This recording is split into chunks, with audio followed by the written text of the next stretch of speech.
Olá, meus amigos, minhas amigas, tudo bem aí com vocês? Espero que tenham passado bem aí o final de semana. Hoje é o primeiro dia da semana e aproveito para desejar um bom final de semana, uma boa semana a todos. Nós estamos retomando essa semana todos os cursos, todos os programas na TVT, na TV 247. Fiz 3 programas extraordinários essa semana. Vou fazer mais, né? Não vou fazer assim diariamente, como, por exemplo, meus amigos Breno e Anita Blian, falam todos os dias, praticamente só fazem isso, né? Eu tenho outras atividades, mas eu vou aumentar o número de programas no meu próprio canal, programas especiais, onde eu falo por 1 hora só sobre um assunto. Vou fundo nele, né? Bem, antes de entrar na aula de judaísmo, que a parte mesmo histórica, teórica, já terminei. Hoje e a próxima aula, então, nós vamos ter 4 de judaísmo, como tivemos 4 de budismo. Eu vou falar hoje alguns conceitos importantes do judaísmo. Não são todos, porque são uma infinidade, e pode ser que alguns conceitos que eu selecionei, que são em torno de 30, não sejam fundamentais e pode ser que tenha algum fundamental que eu não tenha selecionado. Mas já peço desculpas, é um esforço de um autodidata, digamos assim, um curso de teologia, e eu também não sou um hiper especialista em judaísmo, na verdade não sou hiper especialista em nenhuma religião, mas estudei todas e para preparar para vocês, para cada hora de aula, que eu aqui apresento e tenho um roteiro de 10 páginas, eu gasto 4 estudando, pesquisando. Então, eu acho que esses 30 verbetes, essas 30 palavras, têm aqui coisas muito importantes do judaísmo. Talvez uma ou outra fique de fora. Antes de começar propriamente, eu quero aqui mostrar para vocês que um sonho antigo meu foi realizado, né? Vocês sabem que eu escrevi uma coleção de 5 volumes, né? Que é essa coleção para principiantes, né? Marx, Engels, Lenin, Stalin, né? E aí, semana passada, saiu mal. E o meu sonho era fazer um box. E já dei um título: Os 5 Grandes Revolucionários, vida e obra de Marx, Engels, Lenin, Stalin e Mao. Já está no meu site, vou ver se consigo colocar aqui, já está no meu site disponível para aquisição, R$300, 6 parcelas de 50, sem juro. Quem paga o juro sou eu, né? Para incentivar o pessoal a comprar. O livro de Mao vendendo a R$50, as outras livrarias, outras editoras venderiam por 80, porque ele tem 350 páginas. Mas eu não aceito vender livro que as pessoas não possam adquirir, né? E no site tem a opção de comprar o combo junto com a caneca. Eu já tenho aí as embalagens, tudo bonitinho. Aí é um pouquinho mais caro, 350, também em 6 vezes sem juro. Eu estou com muita esperança que isso aí tenha uma boa comercialização para eu poder publicar. Tem mais 2 livros aí já na fase final. Até o final do ano devo publicá-lo. Bom, esse é o livro que é um dos 9 que eu indiquei, que é um dos livros básicos, né? Então, o livro básico são 3, mas esse aqui é o que eu mais uso. E me baseio nele estudei bastante, tudo anotado. O que eu quero comentar hoje na introdução? Budismo ganha neste livro aqui 18 páginas. É uma religião de 1 bilhão de pessoas. Judaísmo, que é uma religião de 20 milhões de pessoas, se é que chega a isso, ganha 30 páginas. Então você veja que diferença fenomenal. Por que essa diferença, né? Bom,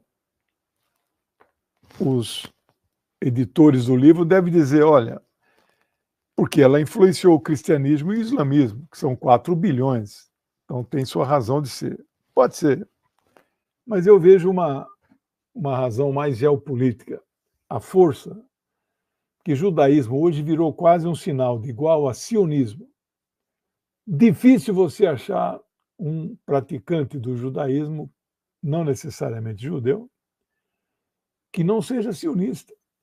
Não é? Muito difícil. Então, eu acho que é por causa desta força. Nós hoje estamos sem o apoio, a Luísa está com outro compromisso. Eu selecionei, hoje nós vamos falar de 16 conceitos. E para a semana que vem vão ficar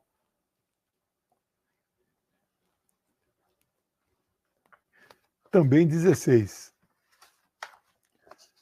Eu selecionei uma imagem para cada conceito. Então, eu passo tudo na semana que vem, tá bom? E eu vou começar com o conceito de Haredins, né? São judeus ultra-ortodoxos que usam as trancinhas.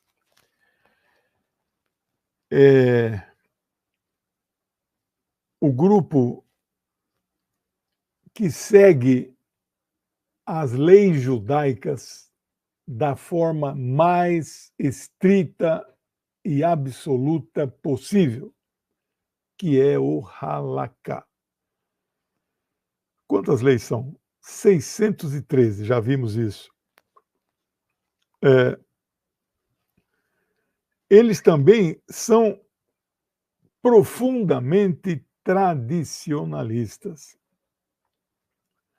Discordam de valores e práticas da atualidade que eles consideram modernas demais. Os livros referem-se a eles como ultra-ortodoxos, mas eles não aceitam esta denominação. Fecham-se em grupos entre eles, pequenas comunidades, que acabam vivendo, então, uma segregação, né? Mas aí é uma autossegregação, não é uma imposto por nenhuma outra. Discriminam as mulheres, no sentido de elas não têm os mesmos direitos que os homens. E não servem o exército, que em Israel é obrigatório desde 1948. Eles recusam a servir, né? Segundo conceito, Neviim. São um conjunto de livros que compõem uma parte do Tanakh. Tanakh, nós já vimos, é a Bíblia judaica, que tem 3 pedaços, que tem o Torá, também conhecido como o Pentateuco, 5 livros que, na tradição, eles dizem que foi Moisés que escreveu, mas não foi. Depois vem esse Neviim, e depois vem um terceiro bloco que nós vamos falar.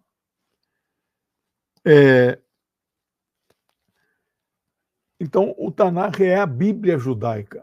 Muitas vezes, até eu mesmo falo, né? Torá, a Bíblia judaica. Não, Torá é um pedaço da Bíblia judaica. Também, se você falar isso, ninguém vai perceber o erro, né? Mas a Bíblia judaica é muito mais, né?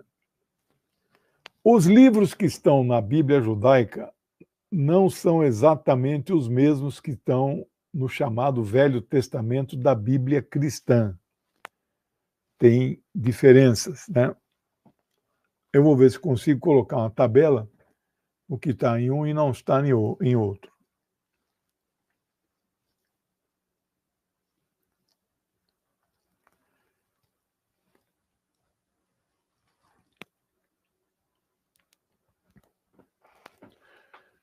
Esse Neviim, na verdade, são os livros proféticos, os livros dos profetas.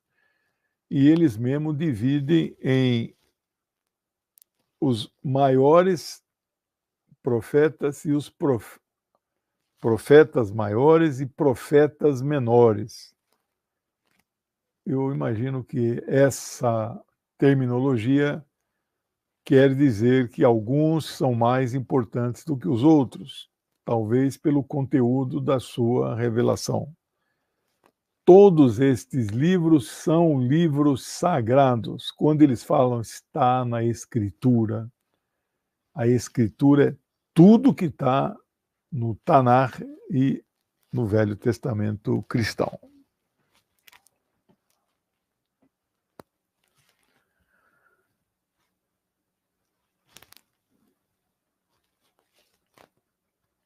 E essas duas partes, os profetas também mais antigos, é o Rishonim. E os últimos, mais recentes, profetas menores, é o Aharonim. Quais são os profetas maiores? São 6 livros.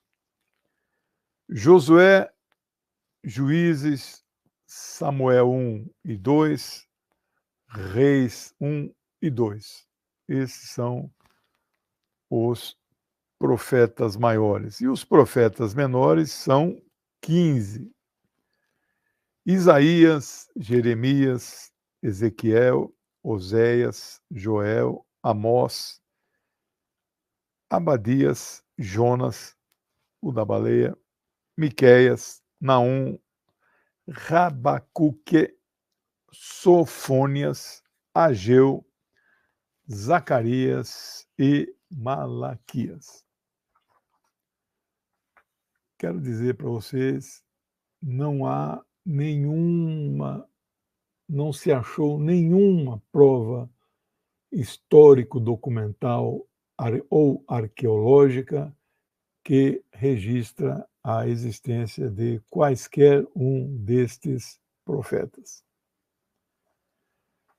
Terceiro conceito, Ketuvim, significa em hebraico a transliteração, a tradução literal é escritos.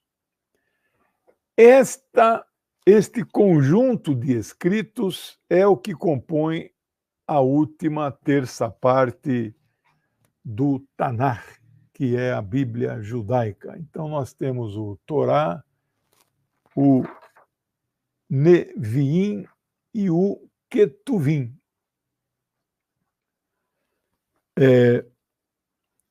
São 11 livros que estão ali, também todos eles livros considerados sagrados, escritos sob inspiração de Deus, na qual eles acreditam de forma absoluta, não há a menor dúvida, seja um praticante da religião judaica liberal, moderno, seja um ortodoxo, eles não duvidam de uma linha do que ali está escrito. Né?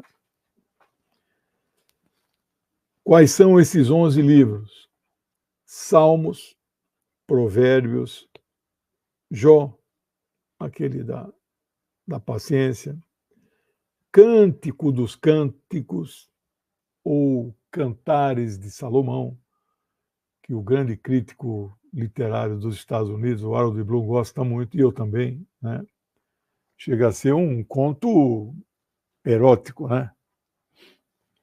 Ruth, que não tem TH, Lamentações, Eclesiastes, Esther, Então, as mulheres ganham 2 livros. Daniel, Esdras, que foi unificado com Neemias e Crônicas. Então, nós temos o Tanar, 11 livros do Ketuvim, 16, deixa eu conferir aqui, não, 21 dos profetas do Neviim e 5 da Torá. Então, isso aqui dá 21, 26, 27, 37 livros. Pode ser que tenha aqui e ali me enganado, mas esse é o Tanar, a Bíblia judaica. Mishnah. Mishnah. No hebraico, a tradução literal quer dizer repetição. Consiste em uma das principais obras do judaísmo rabínico. Daqui a pouco eu vou falar de uma corrente judaica que não segue o judaísmo rabínico, né? Que depende de um rabino para funcionar. O rabino é equivalente ao padre, ao sheikh no islamismo, ao pai e à mãe de santo, né? No candomblé, etc. Ele deriva da chamada Torá oral. Torá oral existiu durante ninguém sabe quantos séculos, porque ela só foi passada para o papel, né? Eu fico pensando, esse volume de texto, de informações que tem naqueles livros, como é que eles eram transmitidos oralmente? E ninguém anotava. Então eles eram memorizados? Nunca saberemos, né? O que sabemos é que chegou esse livro, que é considerado um livro sagrado e cuja redação foi inspirada por Deus dentro do conceito deles. Bom, esse Mishnah, em particular, teve um redator. Então, aí é um livro específico, não está no Velho Testamento. É um livro paralelo à Bíblia. Não é considerado um livro sagrado, mas é considerado um livro de estudo. Eu, por exemplo, não li esses livros paralelos, porque tem alguns teólogos que só estudam isso a vida inteira. Esse não é meu objetivo. Tem outros interesses de estudos e pesquisa, né? Ele é creditado a um rabino muito famoso que viveu ali pelo ano 200 da era atual.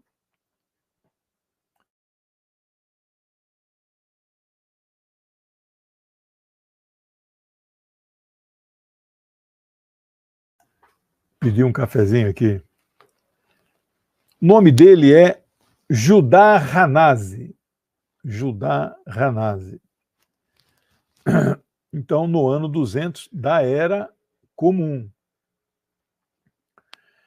O que ele faz nesse livro? Ele sintetiza o debate que ocorreu entre o ano 70 da Era atual, que é considerado o ano da diáspora judaica, até o ano 200, quando ele escreveu, ele consolidou, não é? Um compêndio.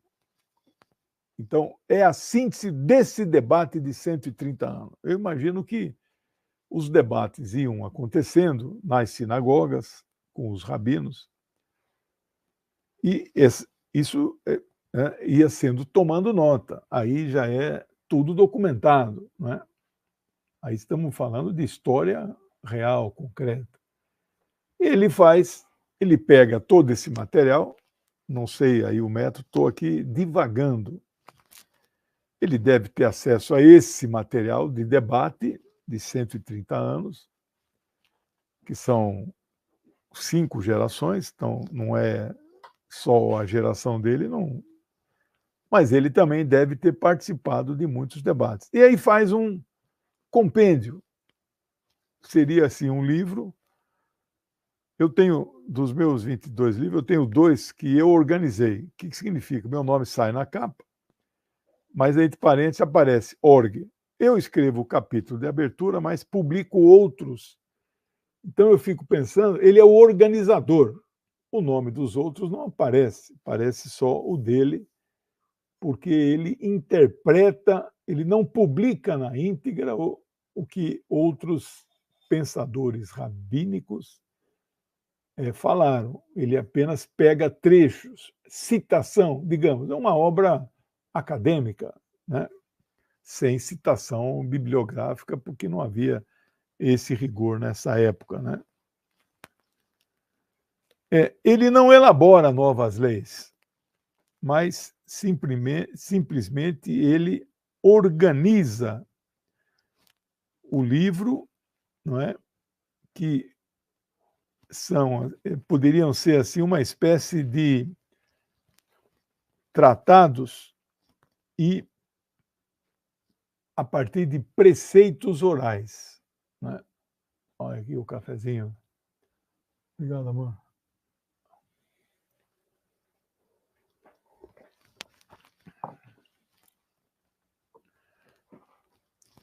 Esta obra, eu vou procurar tê-la aqui na minha a divisão aqui da biblioteca de religiões, tem muitos livros, né? De muitas religiões.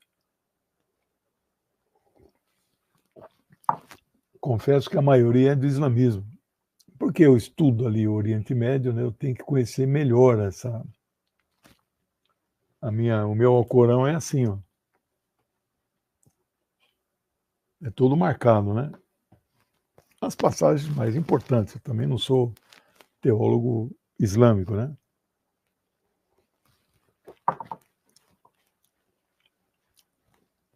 Ele é dividido em 6 ordens, como se fossem tratados, né? Ele trata de temas individuais e não bíblicos. Há um livro no Islã chamado Hadith, que não é um livro sagrado, é um livro paralelo, igual Talmud, igual esse aqui, Mishnah e outros.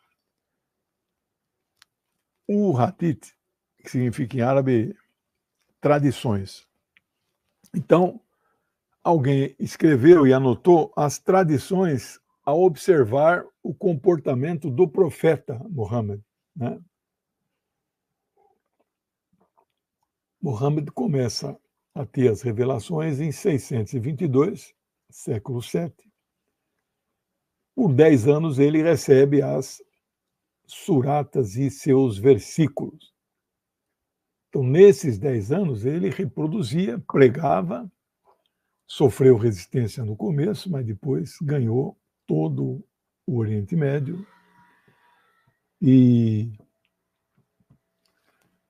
então, esse livro, não sei quem foi escrito, Hadith, mas eram pessoas que observavam como o profeta se comportava.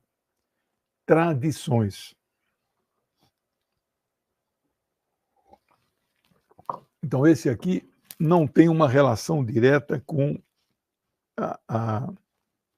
assuntos bíblicos. Trata de assuntos diversos. São 6. 6 tipos de assuntos, capítulos, tratados. Zeraim, que significa sementes.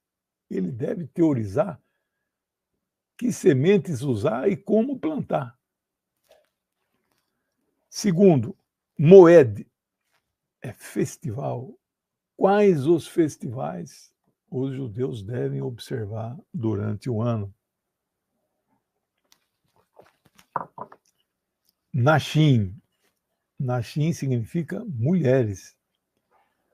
Então, são orientações, recomendações, normas, não são leis, né? Nezikim, danos. Então, parece que é um livro que tem aspectos de direito penal, né? Se causou dano, alguma consequência deve estar previsto aqui. O quinto é o Kodashim, coisas sagradas. E o último é o Taharot, que são as purezas. Então, vou também atrás deste livro. Aí, o quinto conceito, definições, não são só conceitos, né? Alguns são livros, não é conceito, é definição, né? Guemará. O que é o Guemará? Essa é uma palavra do aramaico.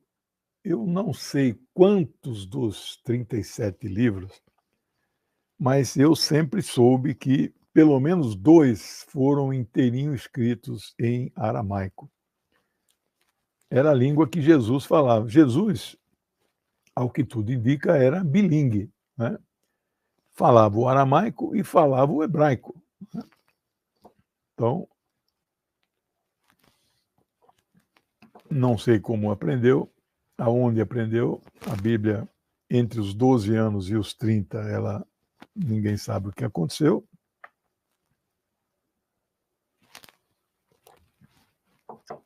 Para não dizer que é dos 12, na verdade, dos 10 aos 30. Mas com 12 há uma pequena passagem que ele some por uns dias e os pais vão procurar, ele é achado lá no templo, que era o templo de Salomão. Era o segundo templo, que seria destruído no ano 70. Né? O primeiro templo não tem registro de que ele tenha existido. Mas ele faz uma declaração: estou aqui na casa do meu pai. Né? Então há várias passagens, ninguém sabe se elas são verdadeiras ou não, que procura-se reforçar o conceito teológico de filho de Deus. Né? Bom,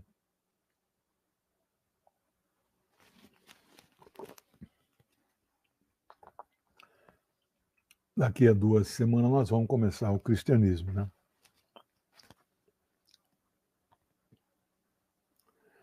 Mas que é Guemará? Literalmente quer dizer estudar ou aprender. Mas não é um estudo e um aprendizado de forma tradicional, como nós conhecemos nos bancos escolares. Mas você aprende pela tradição. Não é?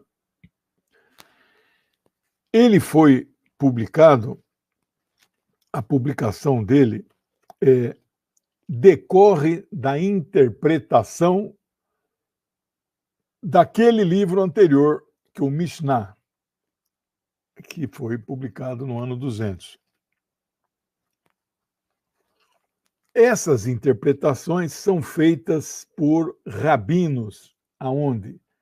Na Babilônia, onde eles foram exilados, mas também por alguns que ficaram lá na Palestina, que chama-se Israel, que, na verdade, o conceito de Israel aqui é uma das 12 tribos que, assim mesmo, elas não ocuparam a Palestina histórica, né?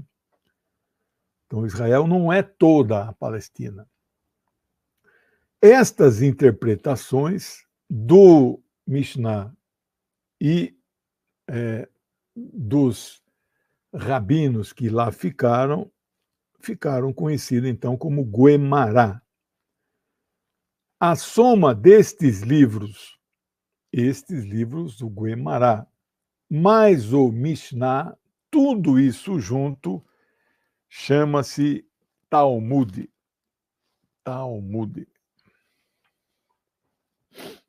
O sexto conceito, ou definição, é o de Ani Ma'amin. Ani Ma'amin. Quando termina em N é min. quando termina em N é mim, né? Eu aprendi isso, diferenciar. A gente come a última letra quando estudei árabe na USP. Salam, a gente fala, que é paz em árabe, né? Não está errada essa pronúncia, é salam. Então, tem que falar claramente o N. Se fosse N no final, salam. Então, é outra pronúncia. Uma língua muito difícil. Muito. Estudei 4 anos e apanho muito, muito. Não tenho influência, né? Teria que dedicar muito. Mas eu tenho planos aí de passar uns 2 anos na Síria lá, para aperfeiçoar, né? São 28 letras, escritas de 4 formas, então são 112. E 9 tipos de acentuação, né? Então, no nosso aqui eu não sei quantos são, mas acentuação acho que são 4 ou 5. E letras são 23, né? Bom, o que significa Ani Maamin?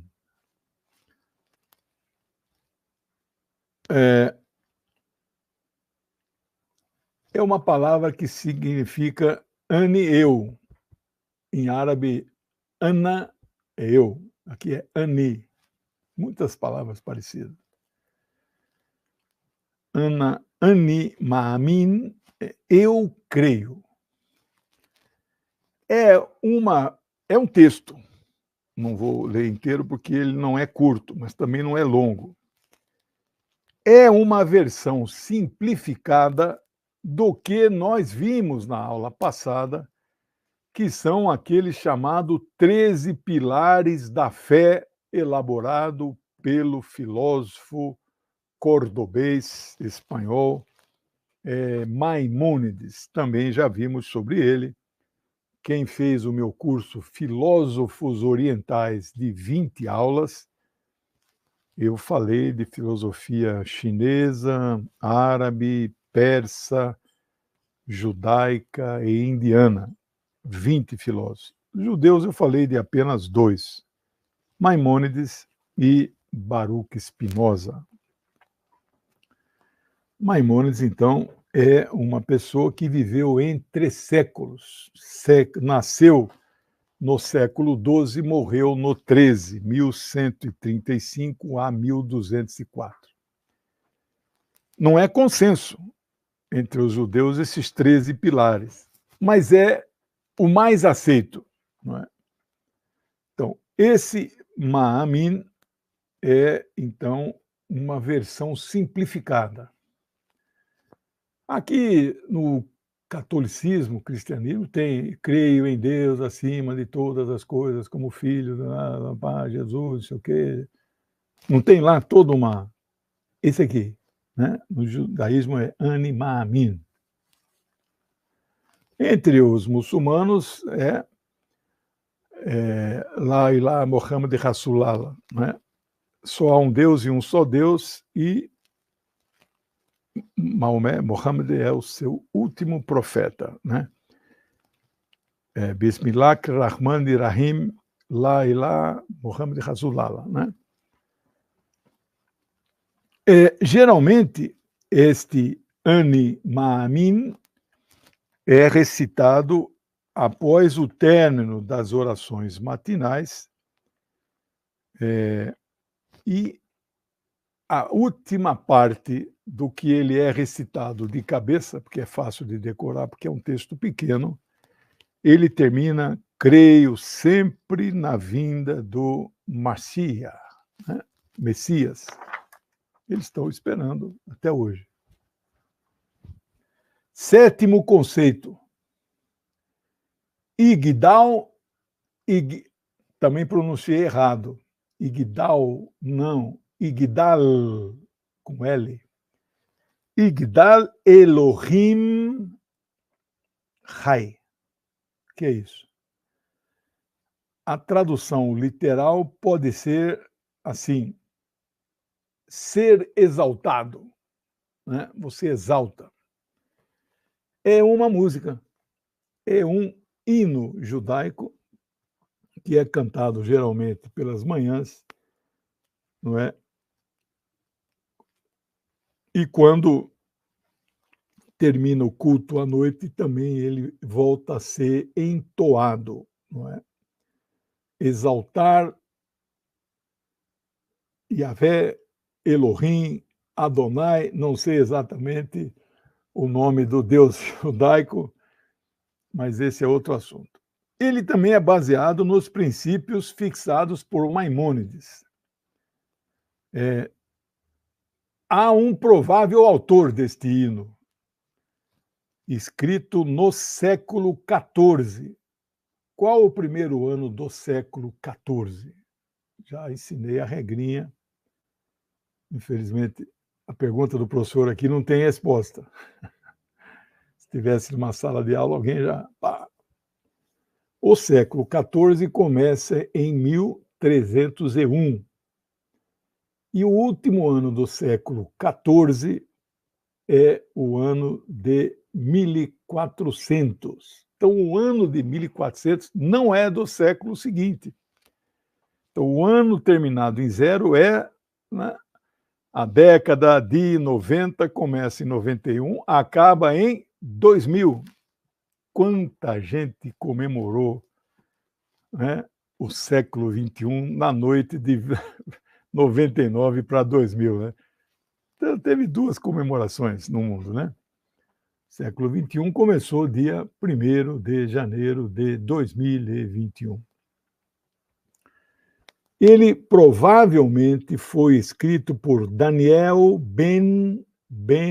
não é Ben e Judá Dayan. Ele foi um poeta famoso judeu do século XIV que teria vivido em Roma. Quando a gente não tem certeza, nós usamos o verbo no futuro do pretérito. Oitavo conceito é o Midrash. Este é um termo que deriva diretamente das escrituras do Velho Testamento, que é o Tanakh, que é a Bíblia judaica, composta por 3 partes.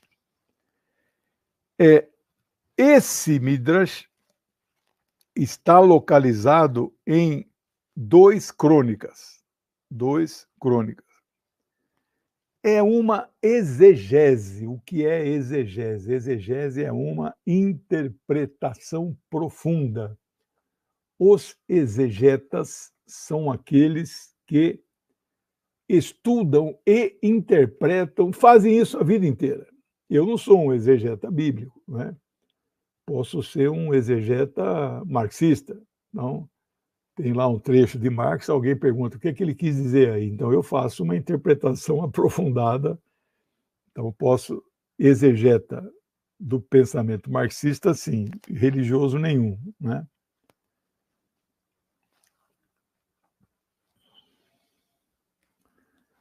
A origem do termo também pode ser buscada nesse grande e praticamente único filósofo judaico, ou judeu, Maimônides.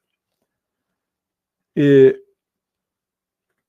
menciona que o Midrash é derivado do Halaká, e, em seguida, vamos ver aqui o significado de Halaká, é o 9º conceito de hoje. Halaká trata-se de uma palavra hebraica que significa uma conceituação e orientação de práticas pessoais que envolvem hábitos, costumes, modo de agir e práticas de todos os tipos, social, pessoal, nacional, até relações exteriores do judaísmo. Então, o Halaká é muito importante. Aí talvez seja comparado com outro livro dos muçulmanos, não é um livro sagrado, é um livro. Não é que não é um livro sagrado, é um livro importante, mas não é um livro divino, digamos, escrito. O que é a Suna? A Suna são aquilo que Maomé. Suna e Hadith, né, são dois livros, aquilo que Maomé falou, e as pessoas anotaram, mas é uma fala que não tem nada a ver com a inspiração de Deus, né? E então aqui tem o Halaká. Ele se relaciona-se com um sistema legal do judaísmo e decorre das atividades realizadas por Moisés no Monte Sinai. Deixa eu só conferir aqui, porque às vezes eu confundo Hadith com Suna, né?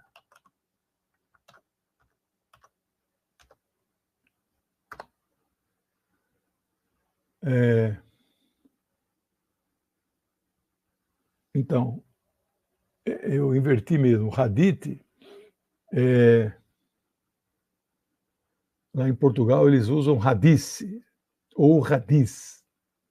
Nós usamos Hadith com TH no final.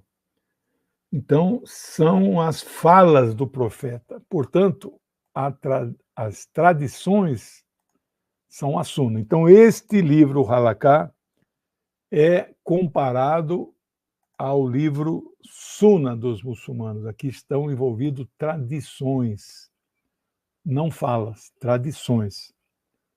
Então, eu preciso fazer uma chave mnemônica aqui para nunca mais esquecer isso, né? Eu fiz curso não só de leitura dinâmica, como de memorização, né? Bom, mas Moisés não existiu e como é que a gente pode atribuir a isto? Um fenômeno? Não, não é um fenômeno, porque não aconteceu. A esse momento relatado, é um momento de glória, né? Deus falou diretamente a um profeta, Moisés, Moshe.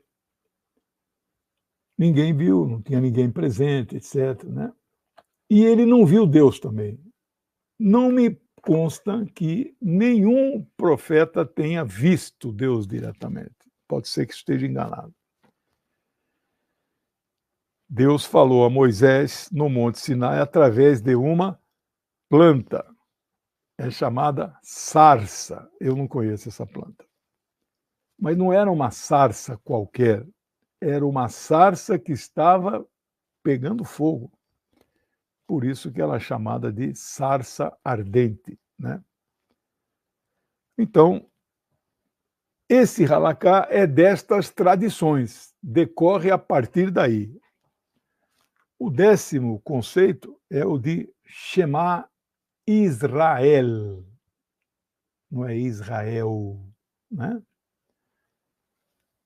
Shema Israel são palavras que sintetizam os pilares da fé judaica. São também frases, espécies de pequenas orações. Aqui eu fiz um paralelo com o budismo, e nós vimos no budismo, quem está acompanhando o curso, o que são mantras. Mantras é aquilo que você fica repetindo. Aliás, a gente usa, parece um mantra, ele fala isso o tempo todo, né? E o mantra budista tem um mantra que tem 2 letras, OM, Om, eles ficam falando assim, né? Tem canal no YouTube, às vezes eu fico ouvindo, né? São relaxantes. Que você só ouve isso o tempo todo, né?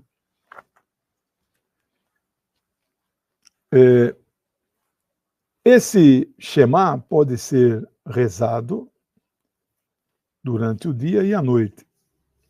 A frase vem do original de um trecho do Deuteronômio, que é um dos 5 livros do Pentateuco, conhecido como Torá, que diz exatamente assim. Vou falar em português porque não sei como é falado em hebraico. Abre aspas. Ouve, Israel, Adonai, nosso Deus. Então, pedindo para ser ouvido. Pede para quem? Para Israel e para Adonai. É confuso. Eu, que não sou da religião, às vezes apanho um pouco para entender. 11º conceito, nefesh. Se for interpretar o pé da letra,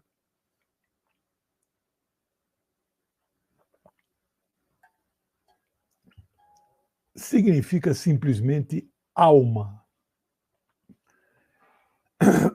E não há diferença entre as religiões abraâmicas do conceito de alma. Alma é eterna. Ela se desprende do corpo material ao morrer. E imagina-se uma outra vida, né? Vamos falar disso daqui a pouco. Os judeus, tal qual a maioria das outras religiões, especialmente as abraâmicas, acreditam que a morte não encerra a existência do ser. A sua alma é imortal e sobrevive à morte do corpo. Eles consideram como temporário a passagem na Terra. Vocês sabem que eu perdi minha mãezinha, 91 anos, morreu no dia 9 à noite, foi sepultada no dia 10, segunda-feira. Fiquei uma semana guardando o luto, né, refletindo, né, sobre a vida. Mas foi um velório bem concorrido. Para quem não era conhecida, né? Claro, muitas pessoas foram porque era minha mãe, né? Eu fiquei muito emocionado. Mas acho que 10 em cada 10 que me confortavam diziam exatamente o que esse espírito aqui. Não chore, não sinta, ela está em um lugar melhor do que nós neste momento. Bom, então eu agradecia muito, né, mas eu tenho dificuldade em crer nisso, né? Enfim. Mas estes que seguem as religiões Abraão, porque a perda de um ser amado não é brincadeira, né? Nós, animais, né? Nós estamos no topo da cadeia evolutiva, né? Somos animais racionais. Não parece muito, mas somos únicos entre os animais que sabemos que vamos morrer. Os outros não sabem. Outro dia eu vi eu gosto de muitas coisas. Vida animal. Aí eu vi a filmagem de um leão velhinho. Aí ele vai, já não aguenta mais, ele senta, deita. Encerrou o ciclo dele. Mas ele não tem nenhuma preocupação. Ele não sabe que está morrendo. Nós sabemos. E como o ser... obrigado. E como o ser amado, ninguém quer perder o ser amado, por isso que surgem com a maior naturalidade, e eu compreendo isso profundamente, esta necessidade de crer que você não se acaba todas as coisas aqui e vai ter outro momento, né? Bom, 12º conceito, vamos ver se faltam 10 minutos. Olam Rabá, com H, Rabá. Literalmente a tradução é mundo vindouro, então aí está ligado com o conceito de Nefesh, né? Eles consideram que o mundo que vivemos, apenas uma passagem, ele é falho e amaldiçoado, não vale nada. Para o cristianismo, esta vida serve apenas como provação. A vida que conta mesmo é a vida depois. Eu discordo, desculpe, mas para mim a vida mais importante é essa. Como se alguém dissesse assim: "Olha, não fica preocupado se você é pobre e aquele cara é muito rico. Depois você será recompensado", né. Então, eu a gente tem que refletir nesses conceitos, né. Então, como o mundo é falho e amaldiçoado, ele terá que ser substituído por um outro que ainda virá, que é muito melhor, uma espécie de paraíso, mas não é o céu, né. É, digamos, uma espécie de jardim do Éden, né. Mesmo os não-judeus que vivam, isso é opinião do judaísmo, os não-judeus que vivam em harmonia com as 7 leis de Noé. Então Noé também fez leis, não foi só Moisés. Este não-judeu, eu sou um não-judeu, que viva em consonância com as 7 leis de Noé, ele é chamado de gentio justo. Gentio ou goi é todo mundo que não é judeu. Para estes não-judeus, também lhe está assegurado um lugar neste mundo vindouro. Então, eu, pelo conceito de judaísmo, terei o lugar garantido, se ele existir. No cristianismo, não.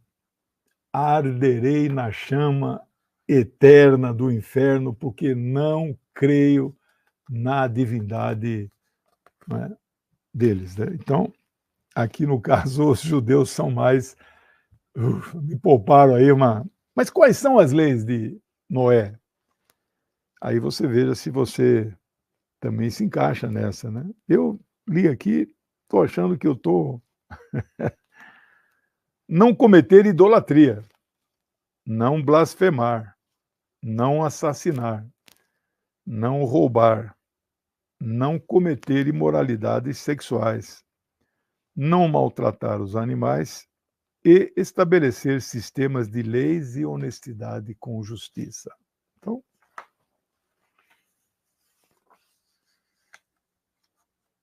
13º, caraítas ou caraísmo. É mais uma das muitas correntes internas existentes no judaísmo. Prega uma crença absoluta em Deus, o Deus revelado a Moisés nos Sinais, bem como crê de forma absoluta em todos os profetas do Tanakh. Também esperam a vinda do Messias Salvador, creem na ressurreição de todos os mortos, e o significado de caraítas é seguidores das Escrituras. No entanto, rejeitam o judaísmo rabínico. Então, é um tipo diferente de judeu, né? Não seguem os conceitos judaicos e não adotam suas vestimentas e indumentárias, digamos assim. Aquele cacho chama poite, né? Não, desculpa, peiote, aquele cacho. Tefelim, por exemplo, é aquela tira de couro com 2 caixinhas, uma aqui e uma aqui, né? Então eles não têm nada disso.